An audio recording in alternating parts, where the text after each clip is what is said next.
Hello students, in this session we will be taking up slot 2 memory based questions of 10th of December of SNAP 2023. चलिए start करते हैं session को। पहला question लेते हैं आज का। First of the question, two persons sold an article at same selling price of ₹1200. So selling price is same for two persons and they calculated 8% profit. While one of them calculated his profit percentage on cost price, the other person calculated profit percentage on selling price. So find the difference between their cost prices. ठीक है। So for the first person, profit percentage is on cost price. So अगर cost price और profit percentage है तो profit percentage will be 8% of CP. यानी कि जो हमारा selling price है, selling price will be 108% of cost price. So CP for the first person will be equal to 100 by 108 into 1200. Which is nothing but 25 by 27 into 1200. 3 से काटेंगे 9, 25 into 400. So this will be, क्या value आएगा? 25 into 400 which is 10,000 by 9, यानी कि 1111.11 rupees. So this is the CP for first person. For the second person, his profit percentage is 8% of selling price. 8% of selling price. So CP will be 92% of selling price. यानी कि 23 by 25 into 1200. So CP will be equal to 25 से काटेंगे, this will be 48. So 48 and 23, 960 plus 144. So 1104 rupees will be the selling price, will be the cost price. और cost price का difference आ जाएगा हमारा 7.11 rupees. Question में यही तो पूछा गया था। So option B will be our answer, 7.11. अच्छा, ये options हैं, these are not the options of exam. ठीक है, कोशिश की है जो भी एग्जाम में ऑप्शंस हो वो भी रखे जाएं, but most of the cases में एग्जाम में जो ऑप्शंस हैं पता नहीं चलते। सो जो आंसर है वो ऑप्शन है और बाकी options are created for the practice for those will be appearing on 17th and 22nd. ठीक है, सो 7.1 इस क्वेश्चन का आंसर हो जाएगा। Question number 2, question number 2 is saying J and K are assigned a typing work. It is given that in 5 hours J can type 30 more pages than K. तो 5 hours में J can type 30 more pages than K. तो अगर J एक hour में J number of pages type करता है तो 5 hours में करेगा 5J. सिमिलरली दिस K करेगा 5K. So we can say directly कि अगर 5 hours में 30 पेजेस एक्स्ट्रा कर रहा है तो एक आवर में करेगा J K plus 6 pages. K से 6 पेजेस ज्यादा करेगा, 6 पेजेस ज्यादा करेगा. Isn't it so? Then question is saying J and K both type 2 pages less in each hour. If that is so, then they will type 140 pages in 10 hours. So 140 pages in 10 hours means that 14 pages in 1 hour. ठीक है, और ये तब होगा when J is typing 2 pages less and K is also typing 2 pages less. Then in 1 hour they are typing 14 pages. So this will be our equation, यानी कि J plus K की value आ जाएगी हमारी 14 plus 4 which is equal to 18. And since J is equal to K plus 6, तो put कर देंगे इस value में. सो K plus 6 plus K which is 2K plus 6 is equal to 18. So 2K is equal to 12. तो यहाँ से K will be equal to 6 and if K is equal to 6 तो J will be equal to 12. यानी कि J 12 pages per hour type करेगा, K 6 pages per hour type करेगा. Question हमसे पूछ रहा है इन 5 hours J will type how many pages? तो 12 into 5 answer will be 60 pages. 60 pages answer हो जाएगा. क्लियर है? ओके, ठीक है. Next question, question number 3. There are 3 light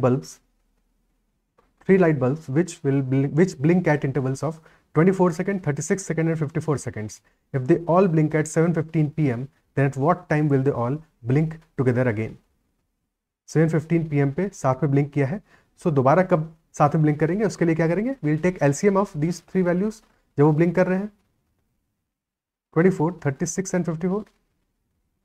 और LCM क्या आ जाएगा? 36 और 54 का LCM है 108 और 12 into 9 is 108. So that will be 12 into 2 into 9 यानी कि 216 seconds which will be 3 minutes and 36 seconds. सो हमारा आंसर क्या आ जाएगा? 7:15 में ऐड कर देंगे, सो answer will B 7:18:36 PM. PM और AM जो भी रहा होगा. क्लियर है? Okay. Next question. Question number 4. At a certain place, there are some cows and some hen. The total number of heads is 408 and total number of legs is 1024. What is the number of cows in the given place? तो cows अगर हमारे cows plus hen का number हमें given है 408 because जितने heads हैं उतने ही number of animals रहे होंगे. तो C plus H is equal to 408 and a cow has 4 legs while a hen has 2. So 4C plus 2H is equal to 1024. पहली क्वेश्चन में 2 से मल्टीप्लाई कर देंगे. So 2C plus 2H will become equal to 816. So यहाँ से 2C will come out to be equal to 208 and hence C will be equal to 104. The number of cows will be 104. Clear है? या फिर directly भी देख सकते थे कि 408 नंबर ऑफ हेड्स है, तो अगर सबके 2 लेग्स होते तो 408 इंटू 2 816 आता, बट एक्स्ट्रा कितना आ रहा है उससे? जैसे हमने यहाँ पे इक्वेशन बना के देखा तो डायरेक्टली भी देख सकते हैं बिना इक्वेशन के, because these are very simple questions. Directly आप देखो कैलकुलेशन भी इजी है. 816 सब्ट्रैक्ट कर दिया तो 208 आ रहा है and that is because cows have 2 extra legs. भाई हेन के लेग्स होते हैं 2 बट काउज के लेग्स होते हैं 2 + 2, तो जो 2 एक्स्ट्रा लेग्स आ रहे हैं इनकी वजह से डिफरेंस आ रहा है. तो 208 डिवाइडेड बाई 2 यानी कि 104 काउज रही होंगी. क्लियर है? Next question. Question number 5. On dividing P and Q by a divisor X, the remainders obtained are 265 and 378 respectively. But when their sum is divided by the same divisor X, the remainder obtained is 138. So find X if P and Q and X are all natural numbers. Okay. So P और Q को जब divisor X से divide करें यानी कि P हमारा क्या हो जाएगा? P can be equal to A into X plus 265. यहाँ पे कि X डिवाइजर है. ठीक है. सो P और A हमारा क्वोशेंट है, तो P will be equal to AX plus 265. Similarly Q will be equal to B into X plus 378. अब अगर हम इन दोनों को ऐड कर देते हैं तो P plus Q will be equal to A plus B into X plus 265 plus 378. But effectively आ क्या रहा है? क्वेश्चन हमसे कह रहा है कि when the sum is divided by divisor X remainder obtained is 138. यानी कि 265 प्लस 378 है कितना? दैट इज 578 प्लस 65 यानी कि 643 and that is equal to some constant time X plus 138. Because ये भी डिवाइड हो जा रहा है. 138 फाइनली रिमाइंडर बच रहा है विच इंप्लाइज कि C इंटू एक्स ये जो वैल्यू है हमारा this is a multiple of x और C इंटू एक्स की वैल्यू हमारी आ क्या रही है? That is 643 minus 138 which is 505. So if C into x यानी कि x must be a factor of 505.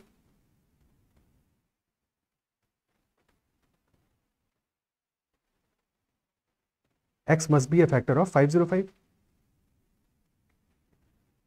तो या तो x हमारा 505 होगा और it could be 101 और 5. Isn't it so? But question हमारा क्या कह रहा है? रिमाइंडर गिवन है हमें. जब P को डिवाइड कर रहे हैं X से तो रिमाइंडर आ रहा है 265, जब Q को डिवाइड कर रिमाइंडर आ रहा है 378. So definitely our X should be greater than the reminders, यानी कि it should be greater than 265, it should also be greater than 378 और 265 और 378 से बड़ा X का एक ही वैल्यू है विच इज 505, यानी कि और कुछ भी वैल्यू पॉसिबल नहीं है. Definitely X will be equal to 505. Option D answer हो जाएगा. क्लियर है? X इज इक्वल टू 505 आएगा फाइनली हमारा. और इतना सब समझाने के लिए लिखा है, अदरवाइज आपको इतना सब लिखने की जरूरत थोड़ी है. स्ट्रेट अवे हम रिमाइंडर्स को ऐड करेंगे और फिर हमें पता है कि फाइनली रिमाइंडर हमारा बच रहा है 138, तो 138 को सब्ट्रैक्ट करेंगे तो 265 प्लस 378 में से जब हम सब्ट्रैक्ट करेंगे 138 को तो जो वैल्यू आएगी x must be a factor of that, x उसका फैक्टर होगा और उसके बाद की कहानी वैसी रहेगी जैसे कि हमने किया है. क्लियर है? Okay. Next question. Question number 6. Question number 6 is saying the mean of 50 values was 62. The mean of 50 values was 62. Later on, it was discovered that 2 values were misread as 75 and 7 instead of 57 and 70। तो correct mean की value क्या होगी? 50 values का हमें mean already given है, that is 62, but दो values मिसराइट की गई हैं। कौन सी दो वैल्यूज हैं? एक तो है 57 which has been misread as 75, यानी कि 18 एक्स्ट्रा मिसरीड कर लिया गया है, तो उतना हमें सबट्रैक्ट करना पड़ेगा। 57 has been misread as 75। Similarly, 70 has been misread as 7. So 70 के केस में 63 कम रीड किया गया, तो हमें एड अप करना पड़ेगा 63। तो टोटल चेंज कितने का आएगा? Plus 63 minus 18 which will B plus का 45। सो हमारा एवरेज इंक्रीज करेगा, मीन की वैल्यू इंक्रीज करेगी। यहाँ पे कई बच्चों से गलती क्या होगी, ठीक इसका ऑपोजिट कर दिया होगा, तो शायद 45 उन्होंने सब्ट्रैक्ट कर दिया होगा। तो 45 यहाँ पे सम में एडिशन होगा, तो एवरेज में चेंज क्या आएगा? एवरेज हमारा इनिशियली है 62, 45 सम में चेंज होगा तो एवरेज में चेंज होगा 45 divide by total number of values which is 50, यानी कि 45 बाई 50 इज 0.9, और ये 0.9 हमारा इंक्रीज होगा। So answer will be 62.90। This will be our answer for the question. Clear है? Next question, question number 7। A person has 20 and 50 rupee notes with him. If the total number of notes he has is 300 and the amount of money with him is rupees 9,000, then the number of 20 rupee notes with him is what? So अगर x notes हैं 20 rupees के, y notes हैं 50 rupees के, so x plus y is given as 300 और total value 9,000 है, यानी 20 into x value होगा 20 rupees के नोट्स का, और 50 इंटू वाई वैल्यू होगा 50 रुपीज के नोट्स का। 20x plus 50 Y is equal to 9,000। पहले वाले को मल्टीप्लाई कर देंगे 20 से, सो आ जाएगा 20x plus 20y is equal to 6,000। So यहां से 30y is 3,000, y will be equal to 100, and if y is equal to 100 definitely x will be equal to 200, और x की वैल्यू हमें फाइंड आउट करनी है, 200 हमारा आंसर हो जाएगा। बट अगेन ये अप्रोच कन्वेंशनल अप्रोच है, हम इस मेथड से नहीं करेंगे, हमें इतना करने की जरूरत नहीं। स्ट्रेट अवे देखेंगे 20 और 50 के नोट्स हैं, ठीक है, तो अगर सारे के सारे नोट्स हमारे 50 के होते, सारे 300 नोट्स हमारे 50 के होते, टोटल अमाउंट होता 50 इंटू 300 यानी कि 15,000। अगेन ये लिखना नहीं है, ठीक है, 15,000 होता, बट हमारा अमाउंट है 9,000, कितना कम है? 6,000 कम है। और 6,000 क्यों कम है? क्योंकि हर एक कुछ नोट ऐसे होंगे जो कि 50 की बजाय 20 के होंगे, यानी कि हर एक नोट पे हमारा 30 रुपीज का नुकसान होगा। जितने भी नोट्स हमारे 50 की बजाय 20 के होंगे, यानी कि टोटल नोट्स होंगे कितने? 6,000 by 30 which is equal to 200, and that is all. सिर्फ इतना ही करेंगे और इतने से अपना आंसर आ जाएगा, ठीक है। अगर हमें 50 रुपीज के नोट्स निकालने होते तो हम एज्यूम करते कि सारे नोट्स अगर 20 के होंगे तो वैल्यू क्या होगा? तो वैल्यू आया था 20 इंटू 300 यानी कि 6,000, बट एक्चुअल वैल्यू है हमारा 9,000, यानी कि 3,000 एक्स्ट्रा है, और एक नोट पे 30 रुपीज एक्स्ट्रा है, 3,000 बाई 30 यानी कि 100 हमारे 50 रुपीज के नोट्स होंगे। क्लियर है? ओके, नेक्स्ट क्वेश्चन पे चलते हैं। Question number 8 is saying Usha sells an article for 10% profit to Anil and Anil sells the article to Rahul in rupees 46,200. If the profit earned by Anil is 5%, then at what price Usha purchased the article?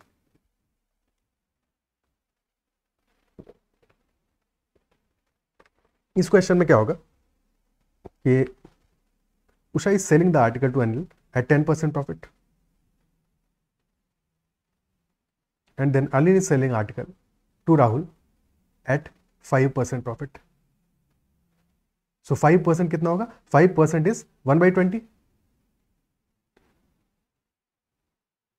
सो अनिल का ने cell किया है eight 46,200। सो अनिल का cost price क्या आ जाएगा? That will B 20/21 into 46,200। Clear है? और फिर उषा ने 10% के प्रॉफिट में सेल किया है, 10% इज 1/10, यानी कि उषा का कॉस्ट प्राइस आ जाएगा 10/11 of this value, 10/11 of this value, यानी कि उषा का cost price CP will be equal to 10/11 into 20/21 into 46,200। 21 से इसको कैसे आउट करेंगे तो क्या आएगा? 21 2 जा 42, देन अगेन तो 2200, फिर 11 से काटेंगे, दिस विल बी 200। तो 200 into 200 40,000 will be our answer.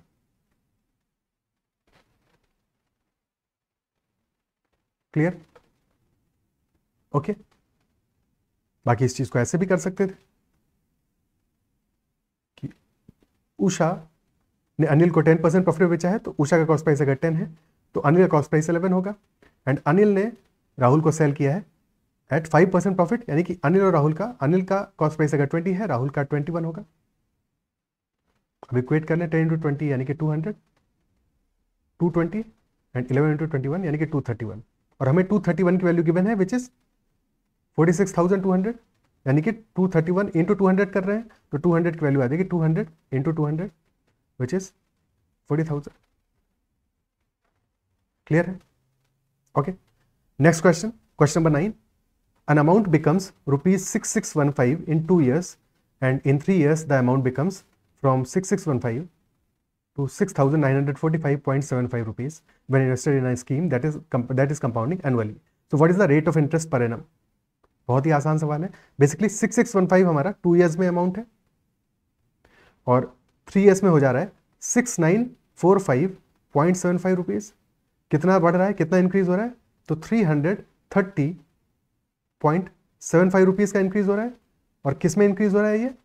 6615 में। तो रेट ऑफ इंटरेस्ट आ जाएगा हमारा 330.75 divided by 6615।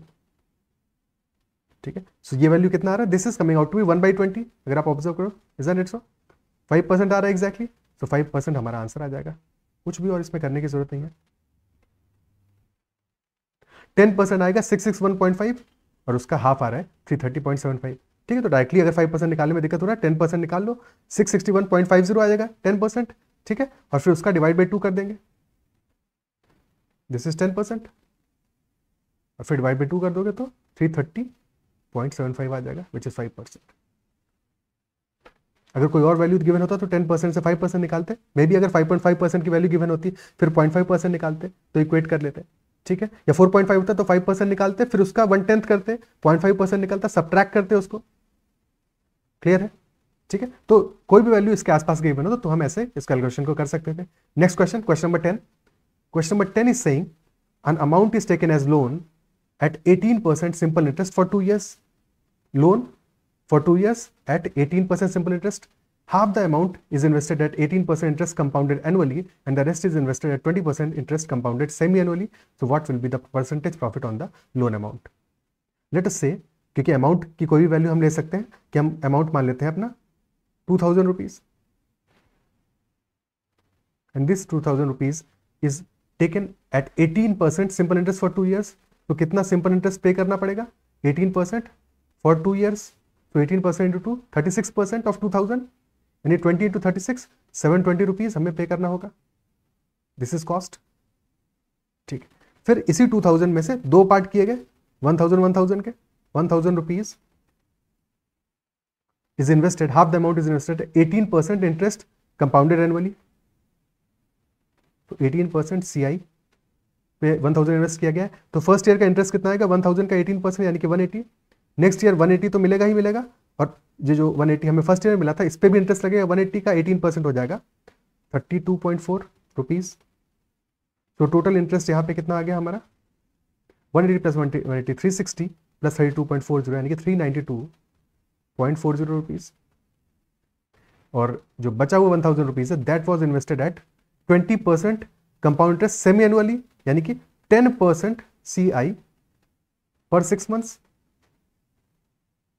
So total 4 time periods होंगे 10% के, यानी कि 46.41% यहां पे इंटरेस्ट मिलेगा। सो इंटरेस्ट हो जाएगा हमारा 464.10 रुपीज, क्योंकि 1000 रुपीज है। ठीक है, टोटल इंटरेस्ट कितना आ गया? इन दोनों वैल्यूज को एडअप कर देंगे, 464 प्लस 392 यानी कि 864 माइनस 8 यानी कि 856.50 रुपीज। ये इंटरेस्ट का अर्निंग हुआ है। और ऊपर जो हमने वैल्यू निकाला सिंपल इंटरेस्ट वाला, ये हमारा इंटरेस्ट का कॉस्ट है जो पे करना पड़ेगा। तो टोटल हमारा नेट में अर्निंग कितना होगा? नेट में अर्निंग कितना होगा? दैट विल बी 856.50 माइनस 720 यानी कि 136.50 रुपीज। और ये अर्निंग हुआ है हमें इस 2000 रुपीज पे के इन्वेस्टमेंट पे। सो प्रॉफिट परसेंटेज हमारा कितना आ जाएगा? Profit percentage will be 136.50 upon 2000 into 100, तो 100 से ये 2 0 आगे चला जाएगा डेसिमल, ठीक है। सो ये वैल्यू कितना आ जाएगा, 20 इज 1%, वैसे भी देख लेते, 20 हमारा 1% है तो ये अप्रॉक्सीमेटली 6.83% आएगा।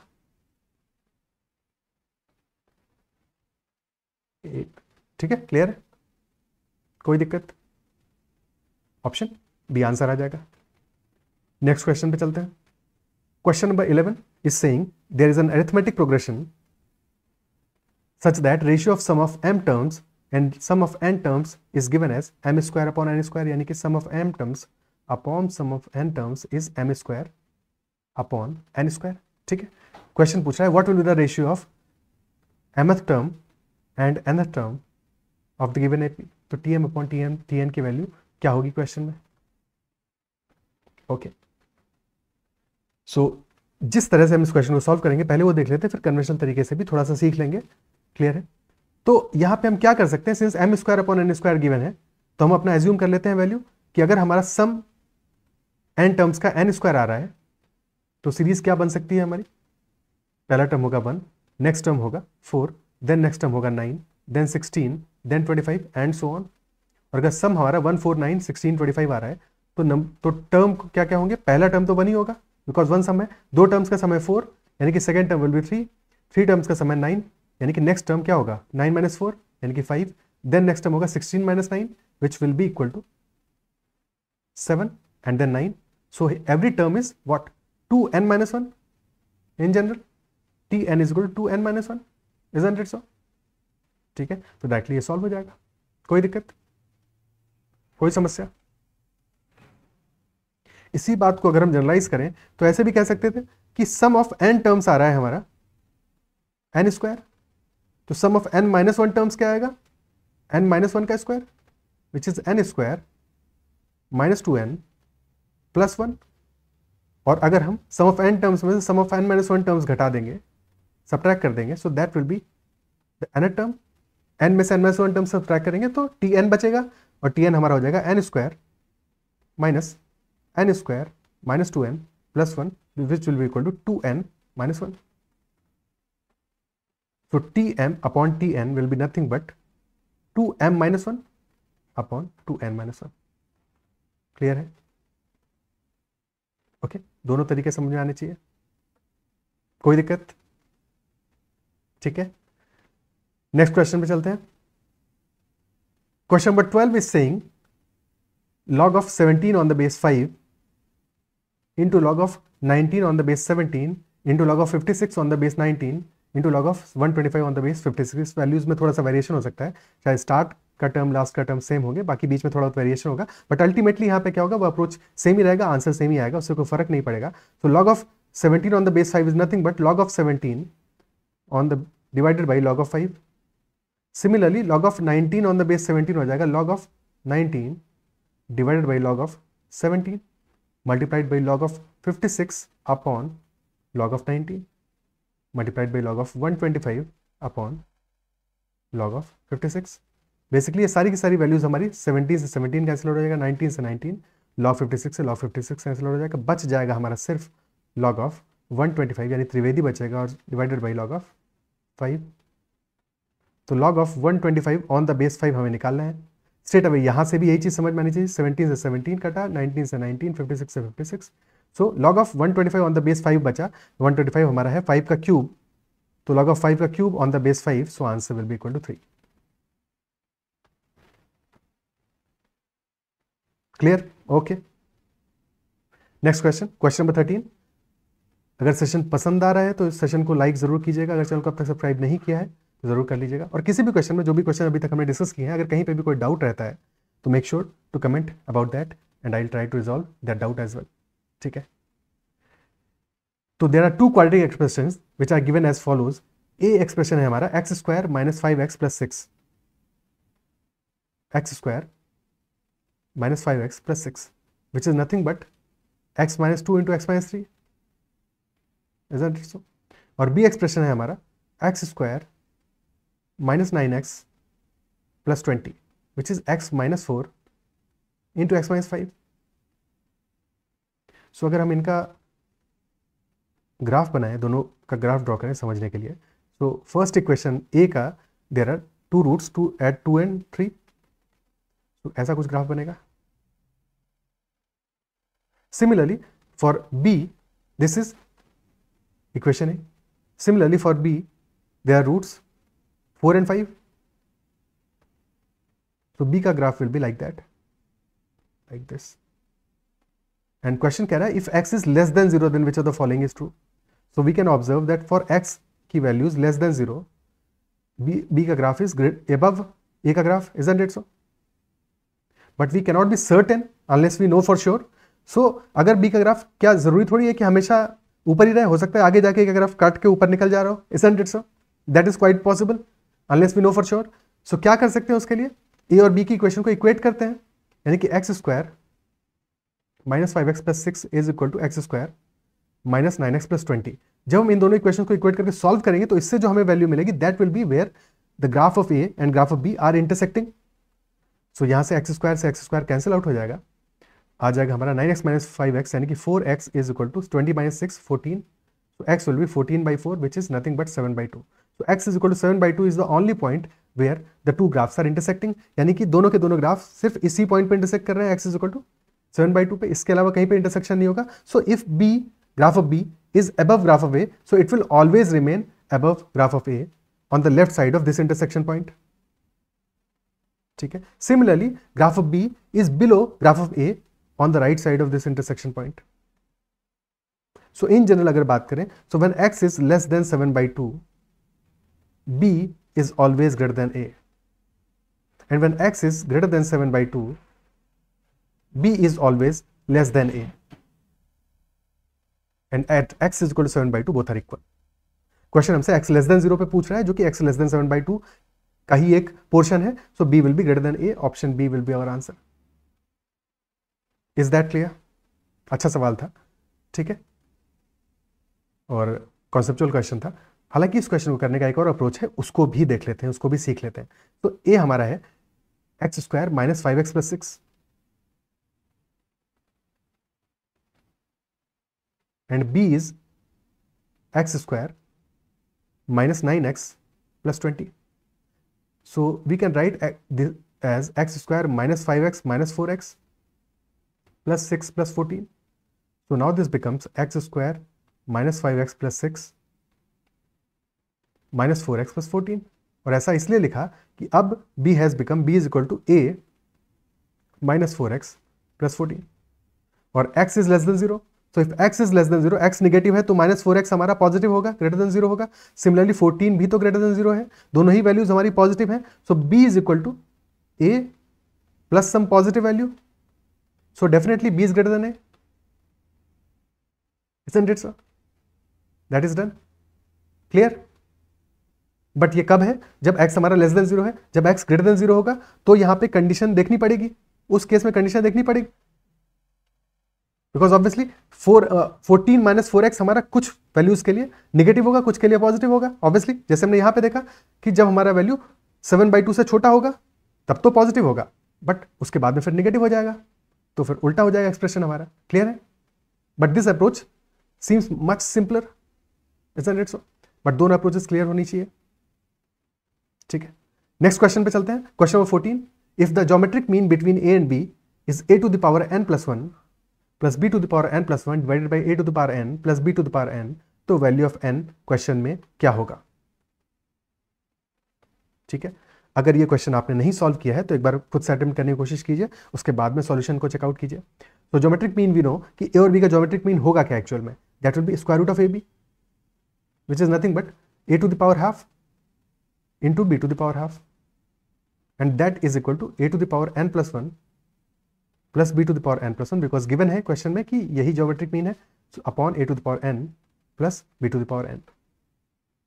क्या करेंगे? क्रॉस मल्टीप्लाई कर देते हैं, ठीक है।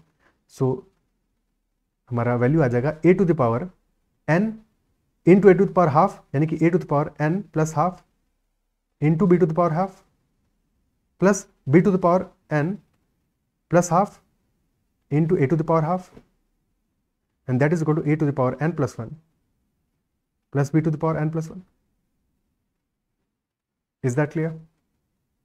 ठीक है, अब इन वैल्यूज को भी राइट हैंड साइड में लेके चले जाते हैं. So a to the power n plus one minus a to the power n plus half into b to the power half plus B to the power n plus one minus b to the power n plus half into a to the power half and this is equal to zero. A to the power n plus one यहाँ पे आ रहा है, a to the power n plus one by two यहाँ पे आ रहा है. So a to the power n plus one by two को अगर कॉमन ले लेंगे सो अंदर बचेगा हमारा n plus one by two, अंदर बचा a to the power half minus b to the power half. Similarly अगर यहाँ पे b to the power n plus one by two को कॉमन लेंगे तो अंदर बचेगा b to the power half minus a to the power half and that is equal to zero. So effectively a to the power half minus b to the power half common आ गया और अंदर बचेगा a to the power n plus half minus b to the power n plus and that is equal to zero. दो expressions का multiplication zero आ रहा है. So either of the two expressions must be zero, either of two expressions must be zero. अब a to the power half minus b to the power half अगर zero है, if this is 0 then a will be equal to b, but a equal to b है थोड़ी, यानी कि ये पहला वाला एक्सप्रेशन जीरो नहीं है, सेकंड वाला एक्सप्रेशन जीरो है, which implies that a to the power n plus 1 by 2 is equal to b to the power n plus 1 by 2. Divide कर देंगे so this will become a upon b to the power n plus half is equal to 1. and if that is so, तो ऐसा तभी possible है जबकि या तो हमारा a और b इक्वल हो, यानी a upon b is equal to 1. इससे दो चीजें मिलेंगी, या तो a upon b is equal to 1 और या फिर n plus one by two, यानी जो पावर है that power should be zero. a upon b तो इक्वल टू 1 हो नहीं सकता, so power must be zero, यानी कि n is equal to minus half आ जाएगा. n will be equal to minus half. क्या ये अप्रोच क्लियर होता है? ठीक है, बट इस अप्रोच से हम क्वेश्चन को करेंगे नहीं, समझ में आना चाहिए, समझ में आना चाहिए, क्लियर होना चाहिए. ठीक है, पर ये अप्रोच नहीं फॉलो करेंगे, हम इससे आसान अप्रोच से इस क्वेश्चन को सॉल्व करेंगे. बट क्या क्लियर होती है अप्रोच, समझ में आती है? ठीक है, ओके. अब देखो इस क्वेश्चन में हम करेंगे क्या. हमें दिया है, ऑप्शंस दिए हैं 1 माइनस हाफ, हाफ और 2, तो ऑप्शंस का ऑब्वियसली यूज करेंगे हम इस क्वेश्चन में और कुछ नहीं करेंगे. हम ए और बी को मान लेते हैं, ए को मान लेते हैं 1, बिकॉज 1 की पावर निकालना बहुत आसान है, इसलिए ए को 1 मान लिया, और बी को कोई स्क्वायर वैल्यू मान लेते हैं बिकॉज हमें रूट करना पड़ सकता है, हाफ और माइनस हाफ है, तो बी को हमने मान लिया 4. A is equal to 1, b is equal to 4. ठीक है, अब इसके बाद में अगर ऐसा है तो ज्योमेट्रिक मीन क्या आ जाएगा, square root of A B, यानी कि square root of 4 which will be equal to 2. अब देख लेते हैं कि इनमें से कौन सी n की वैल्यू के लिए हमारा वैल्यू 2 आ रहा है एक्सप्रेशन का. Okay, so for n is equal to 1 क्या आ जाएगा, ये n इज इक्वल टू 1 के लिए this will be A square plus B square by A plus B, which is 1 plus 16 divide by 5, 17 by 5, which is obviously not equal to 2. आगे बढ़ते हैं. So n is equal to 2 के लिए देख लेते हैं पहले. तो n इज इक्वल टू 2, जो वैल्यूज निकालना आसान है, n इज इक्वल टू 2 के लिए आ जाएगा a cube plus b cube divided by a square plus B square. A square plus B square तो ऑलरेडी निकाल चुके हैं, 17 आया है. ए क्यूब आएगा 1 प्लस बी क्यूब यानी कि 4 का क्यूब, विच इज 64, तो 65 by 17 again not equal to 2. n is equal to minus half के लिए देख लेते हैं. n is equal to minus half के लिए वैल्यू आएगा माइनस हाफ प्लस 1, यानी कि square root of A plus square root of b upon 1 by square root of A plus 1 by square root of b. Square root of a तो 1 ही है, square root of B क्या है 2 है, divide by 1 by square root of a 1 ही आएगा, और 1 by square root of b 1 by 2 आएगा. सो ऊपर आ गया 3, नीचे आ गया 3 by 2, so 3 upon 3 by 2 is nothing but 2. सो यही तो हमें चाहिए था, तो ऑप्शन बी हमारा आंसर हो जाएगा क्लियरली. आप सिर्फ चेक करने के लिए n is equal to half अगर पुट करेंगे, सो हमें पता है n is equal to half के लिए this will be a root a, यानी कि पावर 3 बाई 2 है, तो a root a plus b root b upon root of A plus root of b. A root a तो 1 है, B root B कितना होगा, बी है 4, रूट बी होगा 2, तो 1 plus 8 upon 1 plus root B है 2, 1 प्लस 2, सो 9 बाई 3, यानी कि वैल्यू आ रही है 3. क्लियर है. So n is equal to minus half हमारा इस क्वेश्चन में आंसर हो जा रहा है. क्या बात समझ में आती है? यही सेम चीज हम वैसे भी अप्लाई कर सकते थे कि हम ए और बी को ए और बी ही रहने देते और उस केस में चेक कर लेते. ठीक है, तो n is equal to minus half पे अगर हम चेक करते हैं तो that will be equal to A to the power 1 by 2 plus B to the power 1 by 2 upon 1 upon A to the power 1 by 2, because A to the power minus half है, तो 1 upon A to the power 1 by 2 plus 1 upon B to the power 1 by 2. Simple रखने के लिए root ए root B भी लिख सकते हैं. ठीक है, वो ज़्यादा आसान पड़ेगा. सो ऊपर वैल्यू आ रहा है हमारा root a plus root B, और नीचे जब हम एलसीएम ले लेंगे सो आ जाएगा यहाँ तो रूट ए भी आ जाएगा और वैल्यू ऊपर आ जाएगा हमारा root of A plus root of B. Root of A plus root of B cancel out हो जाएगा ऊपर से, और ये रूट ए बी ऊपर चला जाएगा, so this will be square root of A B only, answer हमारा -1/2 आ जाएगा। क्लियर है? सो वैल्यूज डालना इज मच प्रेफरेबल, हालांकि उससे ज़्यादा लोग कंफर्टेबल फील करेंगे, सो इस अप्रोच को हम फॉलो करेंगे इंस्टेड ऑफ इस लंबा सा अप्रोच, बिकॉज इसमें जाके फंस सकते हो और डेफिनेटली फंसोगे, बहुत सारे लोग अटकोगे, तो कोई ज़रूरत नहीं है, हम वैल्यूज डाल के इस क्वेश्चन को सॉल्व कर लेंगे। ठीक है, अब देखो यहाँ पे एक और थोड़ा सा ऑब्जर्वेशन है जिसको यहीं पे सॉल्व कर लेते हैं, क्योंकि मे बी पॉसिबल कि आगे ऐसा कोई क्वेश्चन है और ना भी है तो किसी और एग्जाम में आएगा, आपके अंडरस्टैंडिंग को बेहतर करेगा ये चीज़ कि देखो जब हमारा n इक्वल टू -1/2 है तो ये एक्सप्रेशन हमारा एक्सप्रेशन क्या है, a to the power n plus 1 plus b to the power n plus 1 upon a to the power n plus b to the power n। So n equal to -1/2 के लिए ये हमको geometric mean देता है। ठीक है, अगर हम यहाँ पे n इक्वल टू 0 पुट कर दें तो क्या हो जाएगा, numerator will be a to the power 1 plus b to the power 1 और डिनोमिनेटर हो जाएगा a to the power 0 plus b to the power 0, यानी कि हो जाएगा a plus b divided by 2, यानी कि n इक्वल टू 0 के लिए ये हमको अरिथमेटिक मीन देता है। सिमिलरली अगर हम यहाँ पे n इक्वल टू -1 पुट करें तो न्यूमरेटर हमारा हो जाएगा a to the power 0 plus b to the power 0 यानी कि 2, और डिनोमिनेटर हो जाएगा 1/a प्लस 1/b, तो ये हमको n इक्वल टू -1 के लिए हार्मोनिक मीन देता है। The same expression for different values is giving us geometric mean, arithmetic mean and harmonic mean। क्या ये बात समझ में आती है? क्या इस बात को अप्रिशिएट कर पा रहे हो? ठीक है, ओके, आगे बढ़ते हैं, अगला क्वेश्चन लेते हैं। नेक्स्ट क्वेश्चन, कितने क्वेश्चन हो चुके हैं? 14 क्वेश्चन हमारे हो चुके हैं। Next is 15th one. 15th question है P, Q and R were trying to hit a target और P hits the target once in 6 attempts, यानी कि P के हिट करने की प्रोबेबिलिटी कितनी है, 1/6। Similarly Q hits the target 4 out of 8 attempts, यानी कि 1/2 है प्रोबेबिलिटी, और R की हिट करने की प्रोबेबिलिटी है 5/6, 5 टाइम्स आउट ऑफ 6, यानी कि 5/6 is the probability. So what is the probability that target is hit by at least 2 of them, bye at least 2 of them, यानी कि यहाँ पे क्या क्या केसेस बनेंगे, कम से कम 2 लोगों को हिट करना है, तो या तो P और Q हिट करेंगे, R हिट नहीं करेगा, इधर P will hit, R will hit, Q will not hit, और P will miss and Q और R हिट करेंगे, या फिर तीनों ही हिट करेंगे, तो ये 4 हमारे केसेस बनेंगे।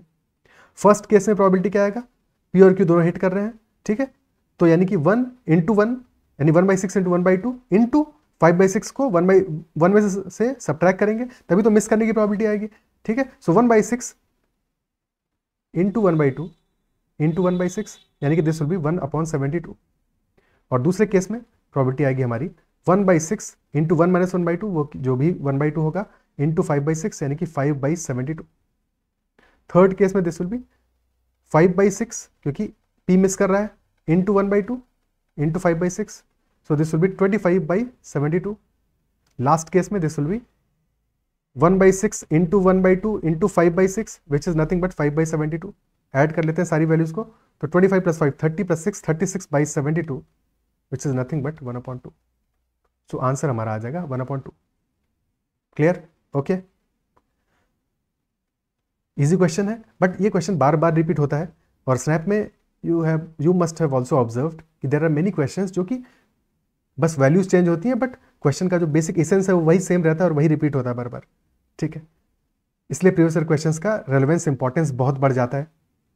तो अगर आपने प्रीवियस ईयर क्वेश्चंस को नहीं देखे हैं प्रॉपर्ली वीडियोस, तो उनको चेकआउट कर लीजिएगा। ठीक है, टॉपिक वाइज भी और ओवरऑल भी, लास्ट 3, 4, 5 ईयर्स के।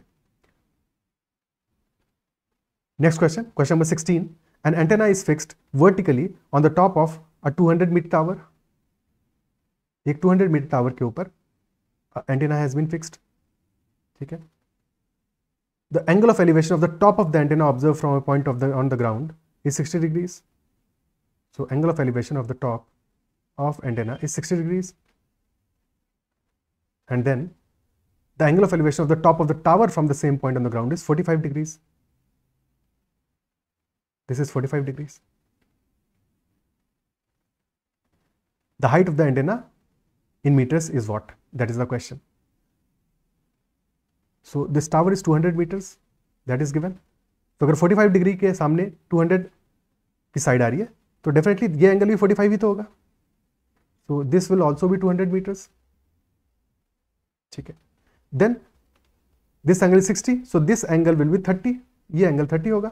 30 के सामने वाला साइड 200 मीटर है, 60 के सामने वाला साइड, ये टोटल पूरा का पूरा होगा 200 इंटू √3, बिकॉज 30, 60, 90 वाले ट्राइंगल में क्या होता है रेशियो साइड्स का, 30, 60 and this is right angle. 30 के सामने वाला साइड अगर this side is equal to 1, 60 के सामने √3 यूनिट्स होगा और 90 के सामने 2 यूनिट्स होगा. क्लियर है? तो ये रेशियोज में ही हमें खेलना है.